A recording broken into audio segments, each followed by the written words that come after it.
प्रत्येक वेळी परफेक्ट रांगोळी काढणं सगळ्यांना जमेलच असं नाही, म्हणून मी आज अशी रांगोळी घेऊन आलेली आहे जी दिसायला सुंदर आणि बनवायला एकदम सोपी आहे. नमस्कार मैत्रिणींनो, मी पूजा. स्वागत आहे तुमचं आपल्या पूजा मार्कड या यूट्यूब चॅनलमध्ये. चला तर मग आजच्या व्हिडिओला सुरुवात करूया.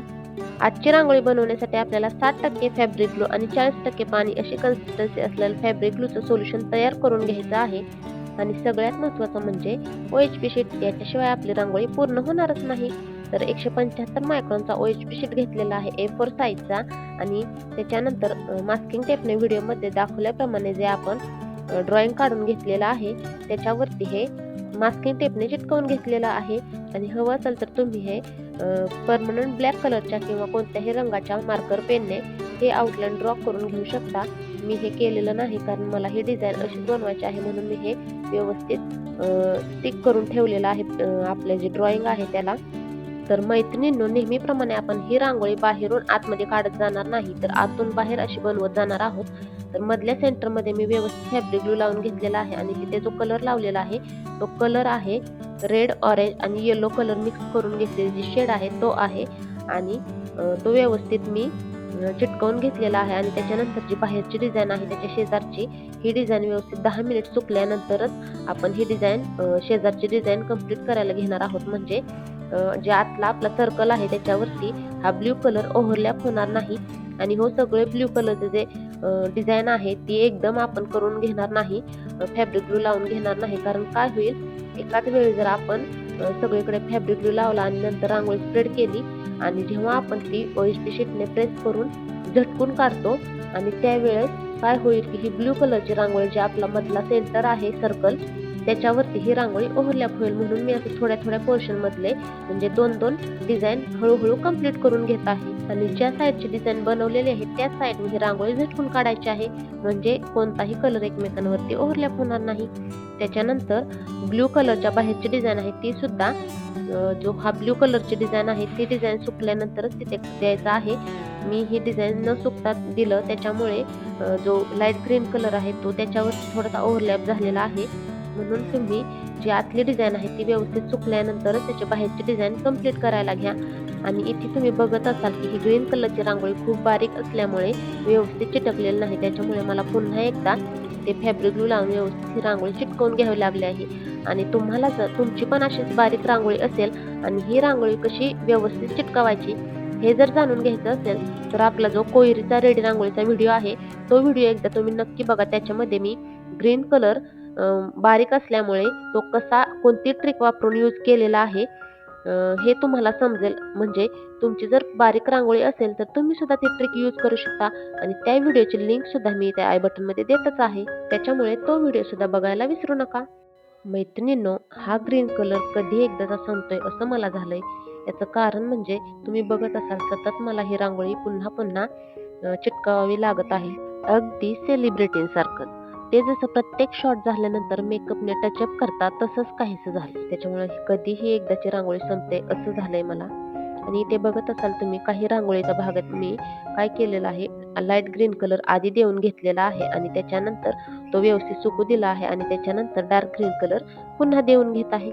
याचं कारण म्हणजे डार्क ग्रीन कलर सुद्धा आपल्या लाईट ग्रीन कलरमध्ये मिक्स होणार नाही किंवा त्याच्यावरती ओव्हरलॅप होणार नाही. आणि चुकून जर झालाच तर एका सुक्या ब्रशने हलक्या हाताने ती ओव्हरलॅप झालेली रांगोळी हलक्या हाताने काढून घ्यायची आहे.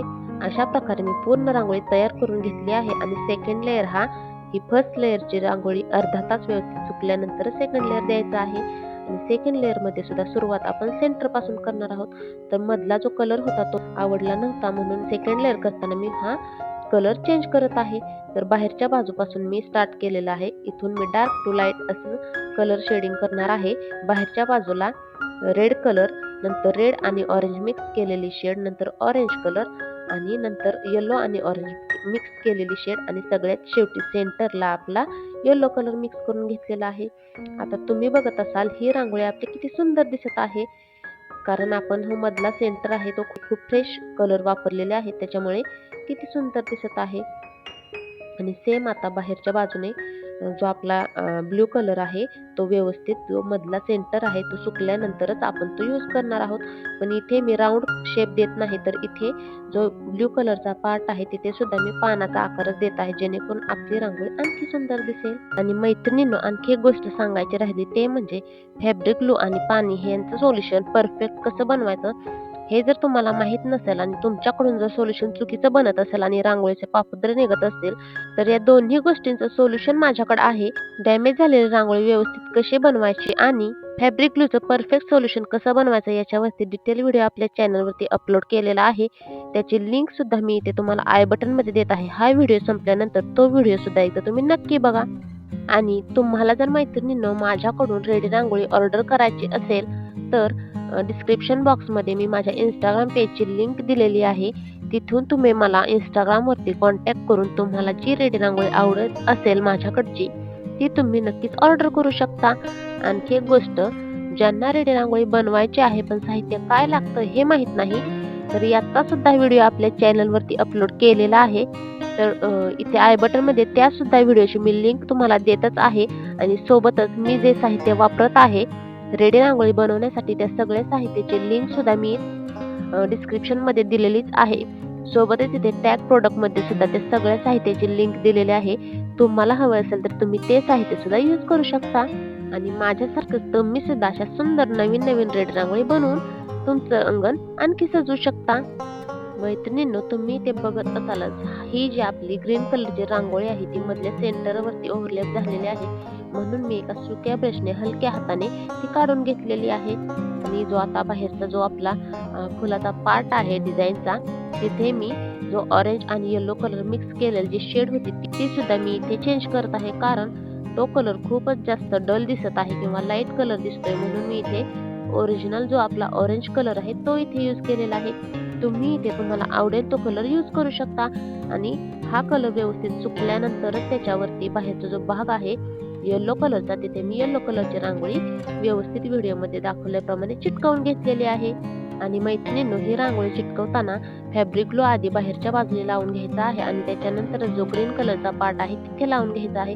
पण रांगोळी स्प्रेड करताना जो ग्रीन कलरचा पार्ट आहे तिथे आधी येलो कलरची रांगोळी स्प्रेड करायची आणि नंतर उरलेल्या भागामध्ये, म्हणजे आपली येलो कलरची रांगोळी ग्रीन किंवा ऑरेंज कलरवरती ओव्हरलॅप होणार नाही. आणि त्याच्यानंतर ही जी आपलं सेकंड लेअर केलेली रांगोळी आहे ती अर्धा तास व्यवस्थित सुकू द्यायची आहे. आणि त्याच्यानंतरच आपण फॅब्रिकाचा किंवा फेविक्रिलचा ॲक्रिलिक कलरने आपण इथे बॉर्डर करणार आहोत. तर मी इथे बर्न्ट अंबर हा जो 032 नंबरची जी ब्राऊन कलरची डार्क शेड आहे ती इथे यूज करत आहे. तुम्ही इथे ब्लॅक कलर सुद्धा यूज करू शकता किंवा व्हाईट कलर सुद्धा यूज करू शकता, किंवा बॉर्डर न करता सुद्धा ही रांगोळी खूप सुंदर दिसत आहे. तर नाही बॉर्डर केली तरी सुद्धा चालेल. बॉर्डर आखून झाल्यानंतर हे आपली रेडी रांगोळी पेपर पासून सेपरेट करून एक्स्ट्राचा जो OHP शीट आहे तो कात्रीने कट करून घेतलेला आहे. आणि नंतर तुम्ही ही रांगोळी सुकल्यानंतर हळूहळू फोल्ड सुद्धा करू शकता. तर मैत्रिणींनो, आजची ही सुंदर अशी रेडी रांगोळी तुम्हाला कशी वाटली हे कमेंट करून नक्की सांगा. व्हिडिओला लाईक आणि हाईप दोन्ही सुद्धा करा. तुमच्या मैत्रिणींसोबत सुद्धा व्हिडिओ शेअर करा. आणि अशा सुंदर रांगोळ्या बघण्यासाठी शिकण्यासाठी चॅनलला सबस्क्राईब करायला विसरू नका. धन्यवाद.